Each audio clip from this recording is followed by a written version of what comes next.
do you guys expect from Collin Gillespie?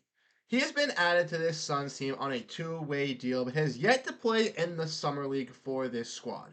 Playing some time in Denver with the Nuggets, he has had some experience, but will he blossom? And has James Jones found a steal? We'll be diving into all of that and more on this episode of Suns Digest. I'm Bruce Velez. Before we get into all this news, though, 79% of you guys who watch our videos are not subscribed. And even though CJ and I appreciate that number dwindling down, we want to make sure you guys stay up to date on daily Phoenix Suns content. So if you want to make sure you stay tapped into all the news, hit that subscribe button, hit that like button, and make sure to stay up to date with Suns Digest. Without further ado, let's dive into the topic at hand. Make sure to grab a snack. And like I mentioned in the introduction, we're going to be talking about Collin Gillespie, and specifically, what does he bring to this Suns team? Now, if you guys do not know, Collin Gillespie was brought in on a two-way deal via the Phoenix Suns when they still had some roster spots and some flexibility open.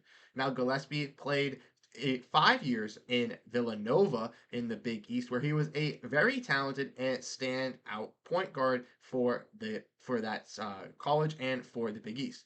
As somebody who went to Seton Hall and got to see him play an abundance of times in college, I definitely know my hand of Collin Gillespie, and I think he could be what the Suns need at that point guard position. He's a playmaker, he's a facilitator, he's a pretty goddamn shooter, but he wants to make sure to get the offense going, get the offense right, and make sure that his players succeed. At Villanova, he played with an abundance of great wings and great bigs. So the fact that Collin Gillespie had to, also prioritize his open shots, but make sure his teammates got the ball and made sure they got their open looks. That's something that he can succeed and bring for this Suns team as well. I think that Collin Gillespie could be that, untapped potential diamond in the rough player that the Suns could, hit and strike gold on, as he was a fantastic college player and also looked very solid in the G League as well when he went down there and spent some time. If we want to look at what we can see from Collin Gillespie, we can see from this tweet from Gerald Bourguet, who is currently on vacation right now in Thailand, but has done a fantastic job giving us Suns content to break down this offseason.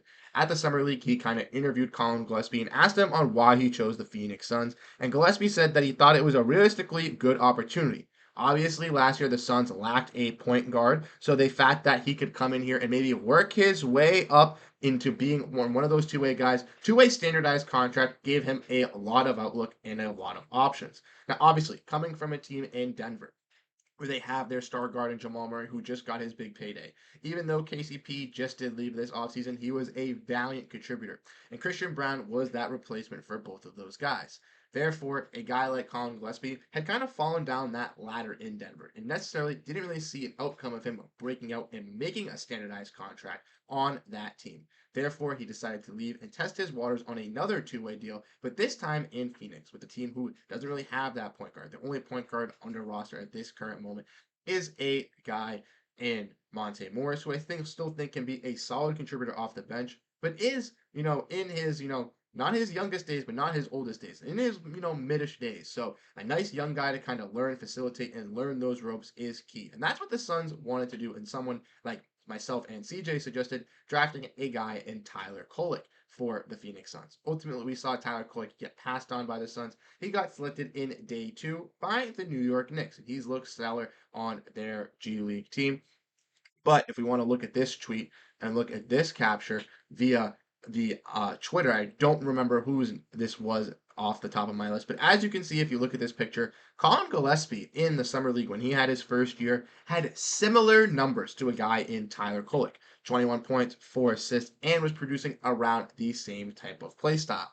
Which leads to me to believe that the Suns, even though they did strike out on a guy in Tyler Kolek, they have their, playmaker, facilitator, their TJ McConnell-esque type of guy who is going to be hard-nosed on defense, make sure to make the right plays, and get the offense set up in a guy in Collin Gillespie, who also can work up from that contract and work up from that two-way deal. Like I mentioned, he was stellar in the G League when he played over in Denver. He was a big contributor, dropping big time points and big time scores for them over there. Now, if you look at this Suns team, we can see that it's obviously very, very congested. It's already fully constructed. All 15 guys have been signed to contracts, and we have our two-way spots filled: Jalen Bridges and Collin Gillespie.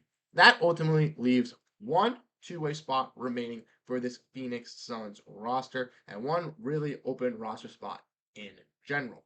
So a guy like Collin Gillespie, if he wants to work up from that point guard role into a standardized contract, he's going to have to see one of his teammates traded or possibly, waived or cut for him to be able to earn that spot and to kind of get there. Ultimately, I think he's going to ride out on this two-way as of now. We did not see him play in the G League as he's a little bit older, could not play, but he is going to be playing with this Suns team. Oh, sorry, he wasn't with the Summer League, but he will be with their G League team, excuse me, and he will be integrating with them on a two-way deal. I do think if the Suns run into some injuries at their guard position, a guy like Collin Gillespie could be brought in to take those reins and play some minutes. But honestly, I do think we'll see a big contribution from him on the Valley Suns. And if he does seem to succeed on the Valley Suns and look like a big playmaker, then maybe he could translate over into the starting lineup and onto the real roster. But at this moment, I see him being a two-way guy at this moment. Let me know what you guys think down below on Collin Gillespie. There hasn't been a lot much said about him because we haven't seen him in the Summer League. We haven't really seen him play or anything like that, but it's all been behind the scenes with him just, signing the contract. But once training camp starts, once we get to see the Suns team actually work out, we'll get to get a little bit more info on Collin Gillespie, and we'll have a lot more to break down. But what are your guys' thoughts? What are your guys' thoughts on Collin Gillespie? I wanted to break that down. Let us know down below in the comment section. Next, we're going to get into this next part, which are the Suns done yet? And that kind of revolves around the part about bringing Collin Gillespie up on that roster. Like we mentioned, the Suns have their full roster of 15 guys, two-ways, only one two-way left. In our latest video, we kind of broke down some standouts from the Summer League, some guys that I think could possibly get that two-way spot. And I mentioned a guy in Isaiah Wong, who I think rightfully deserves that last two-way spot as a scorer and creator. That ultimately would fill up this Suns team with their three-way, two-way spots and their 15 roster spots. But there is one question that is still remaining with this Phoenix Suns team, and personally to me, is what are they going to do with a guy in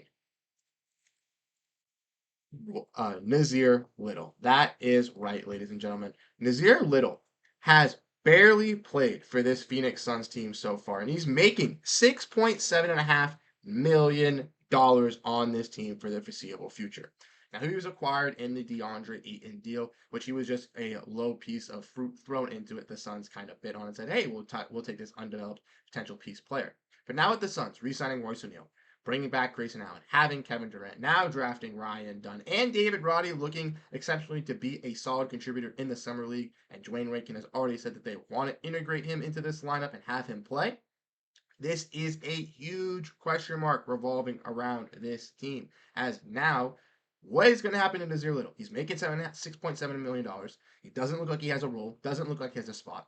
Is he a player to be possibly moved off of to in the middle of the season if Gillespie looks good to be that replacement point guard? Is he a guy to be dealt in a salary dump deal to where the Suns then have a flexible roster spot to save some money on the luxury tax and don't have to be paying $400 million, but also can bring in another veteran point guard like a Spencer Dinwiddie or like a Tyus Jones? Possibly. Now, I think that should be the move that the Suns should be looking at. Now, I don't believe Nazir Little has a lot of trade value, or else he already would have been traded. So the Suns may have to attach some future draft capital to move off of a Nazir Little. Now, ultimately, Nazir Little could come in a training camp, could blossom, could improve us all wrong. But in my mind, with the Suns having a logjam at the wing position, with, like I said, with Roddy, with drafting Dunn, with having Okogie, with having Durant, with having Royce O'Neal, and possibly Grayson Allen playing that wing position, this is the time to strike. This is the time to move Nazir Little. Take that 2031 first round pick, attach it on as draft capital, try to find a deal to move off into Nazir Little. Personally, I think the Bulls would be a perfect calling call. They already lost DeMar DeRozan at a wing position. They want to get younger. Give them Nazir Little. Take back Javon Carter. Have another decent playmaking point guard who can be a good assist to turnover ratio guy. Can facilitate. Can set up this offense. Doesn't need to necessarily start. And he already knows this Suns team as a whole. The Suns fans would welcome him back, bring him back. I think it's a perfect fit. You can also salary dump him and look at some other veteran minimum guys on the free agents market, which I think would be smart as well. I honestly don't think there's a role for Nazir Little, and even if Collin Gillespie works up to get that role, or if it's someone else that fills in that roster spot, I still think that that's something that necessarily needs to get done. So let me know what you guys think down below. What are your guys' thoughts on Nazir Little? What are your guys' thoughts on this final roster spot? We'll have more videos, more content, kind of diving in and looking at that as well. throughout the week. So if you want to make sure you stay updated on everything revolving around this Phoenix Suns team, hit that like button, hit that subscribe button. Make sure to stay tuned into the daily uploads because they will be coming. Once again, I'm Bruce Veliz. Let me know your thoughts down below about this Phoenix Suns team, about Collin Gillespie, about Nazir Little down in the comment section. Once again, have a great rest of your night and go Phoenix Suns.